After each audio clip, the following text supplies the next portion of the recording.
Okay, it's day 265 off the grid, and here we are outside the house at the satellite dish. Not really a satellite dish, well it was a satellite dish, now it's just mounted up here to stop the backscatter of this nasty Wi-Fi long-range transceiver. So we don't really like Wi-Fi, you see, in our house, so all our internet comes through Ethernet. There's no Wi-Fi inside the house, but ironically our final connection to the internet is via Wi-Fi up there to the hill. But as you know, I've been having issues with this unit, and I've been trying some dodgy sort of fixes on it, and it's finally led me to this arrangement here. These of course are feeding power in to some points I found inside there, some headers I found inside there which I've already talked about, but feeding just the right amount of voltage and current has proven to be quite tricky, and I've abandoned the lantern battery, and this is basically my final ditch, and I've ended up using this car charger which puts out about 5.3 volts. It's fed through this light bulb which seems to provide just the right amount of resistance for it to be most effective, because if you feed too much current in at this point, the thing just closes down. If you feed not enough, it doesn't come on, so it's a real balancing act. But at least now, using this rather than the lantern battery, I've got a regulated source of voltage, so my voltage is going to be constant, so I'm not keeping on changing resistances to compensate for my flagging battery.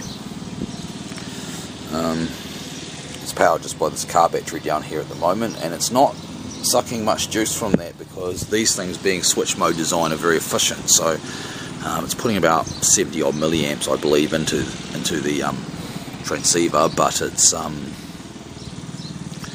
taking less than that off the battery. I don't know for sure because I've only been willing to measure it with a clamp measure since the internet's going. I haven't been willing to break the circuit to put an amp meter properly in there.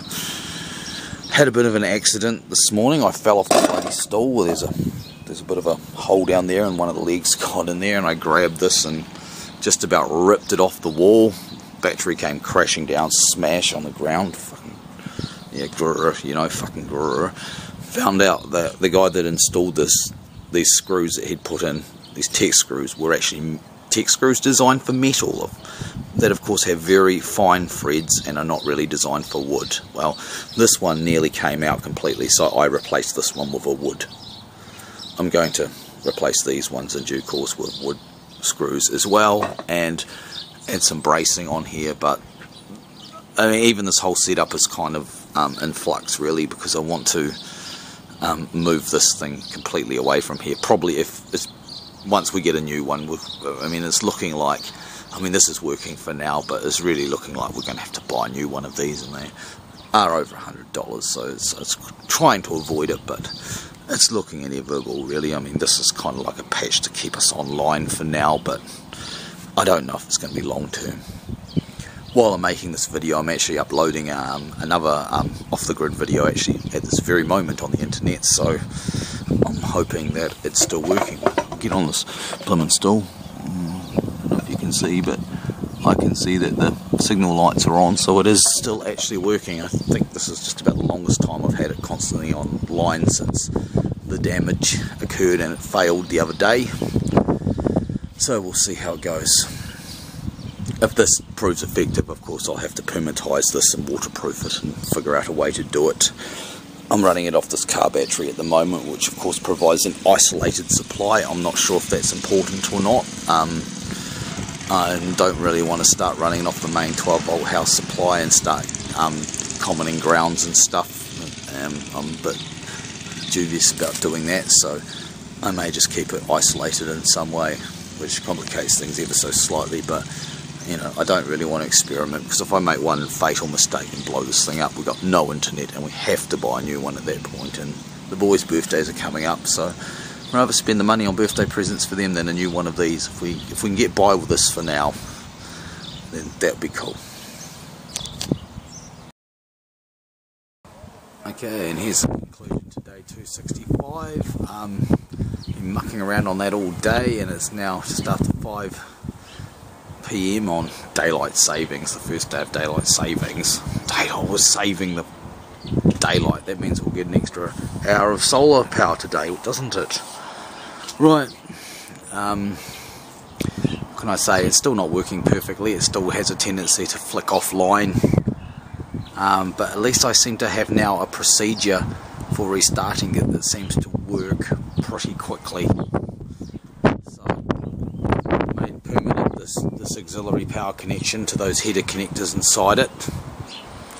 I've also, after my fall today, I felt that this mounting was a bit weaker, and this cantilevering, which was dodgy at the best of times, I thought I'll finally install this extra bracketing, the strapping here that I had intended to put on this all along and had bought and had it sitting inside for ages. Now I've actually put it on, and yeah, that's much more robust. Although it's all still a temporary measure, because if we go and buy a new one of these, I'm going to put it somewhere else, further away from the bedroom, so we won't have the wireless, you know, blimmin' nasty electromagnetic problems while we're sleeping. And I'm also going to put it under shelter so no water ever gets in it again. I can't be bothered doing it with this one because it's a POS.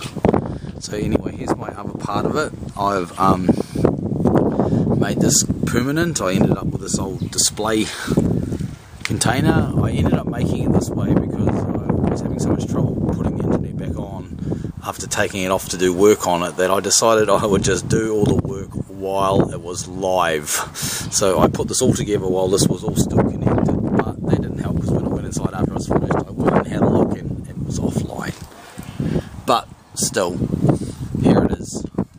So let's see if we can film up in there. Yeah, there's the car cell phone adapter, which I've just soldered to the pins of and connected to this terminal block. And the output of it, I've kept the cable on it long because this may not be like this forever and I might want it for other things. That goes through the bulb and then out the positive wire. I took advantage of the fact that there's a common ground between the input and the output, as you would expect, so I didn't have to connect up to both of the flimsy little wires inside there. I just connected the positive to the bulb and made the ground through the terminal block. So that's all there is to that. I haven't completely finished because, as you can see, there's still some clip leads, which is where the battery feeds in, and yes, it's still just a car battery sitting here. This doesn't use much power, so I mean, as you can see, that bulb, I don't even know if you can see the glim in that bulb, but it doesn't use much power, so it should run off this battery for ages. Probably more worried about someone pinching this battery. I mean, not that it would do them much good if they did, because it's pretty much a stuffed car battery. It's alright for low current supplies like this, but if someone pinches it for a car battery, they're not going to get their car started, but probably won't get it back either. So that's something I've got to deal with, but I can't be bothered dealing with it right now. But this glim of this bulb is quite useful, because when it goes offline, what will happen is it will stop drawing as much current in, and you won't actually see the bulb glim anymore. And when the bulb stops glimming, you basically know what to do. Well, you reset the main supply that comes through the PoE on the Ethernet, and then it'll start trying to connect to the internet, but it will never do it because this will never fully come on. And you screw the bulb out, because it kind of acts as a switch, and screw it back in, and usually that'll bring it online again. So it's a bit of a rigmarole. It's actually easier than what I described, but it's not 100% effective, you know. And I mean, this might be curious and interesting to people, but what I'm showing you now, well, this is not useful to anyone at all, because this is solving a very unique problem that I have with this particular unit that anyone else is unlikely to get. I mean, even if their unit suffered water damage, it's likely to stuff it in completely different ways. So I guess the only thing to take from this is maybe some ideas of how you can mount stuff that's hopefully waterproof. I don't know if it will be, but I'm picking that. I mean, all this is sealed, and rain doesn't go uphill, and there's not anything really here for it to bounce off up into there.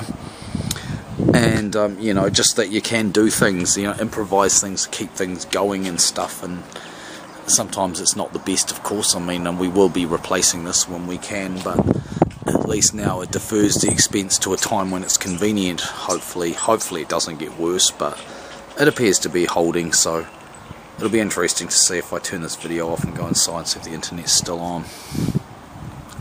I'm experimenting to see whether there's a difference between powering off the original mains PoE or off the DC one that I also power with, because our ISP prefers that we leave this on all the time, because sometimes when it goes offline it doesn't reconnect easily, and that may have been a fault building this thing for the whole time, or it might be a fault of their router. I don't really know, but well, there's two things for certain. Once we started leaving it powering securely, we never had time, all these silly times when the internet would just go down and we couldn't get it back on. But two, in the last sort of couple of days when we've had this problem, it's spent a lot of time off, yet every time it's come back on, the internet's come back on, so who knows. It's probably enough ranting. I'm going to go and do some gay lawning, you see. I've got the beast out there, sitting out there on the lawn, trying to warm up the grease in the motor with the sun.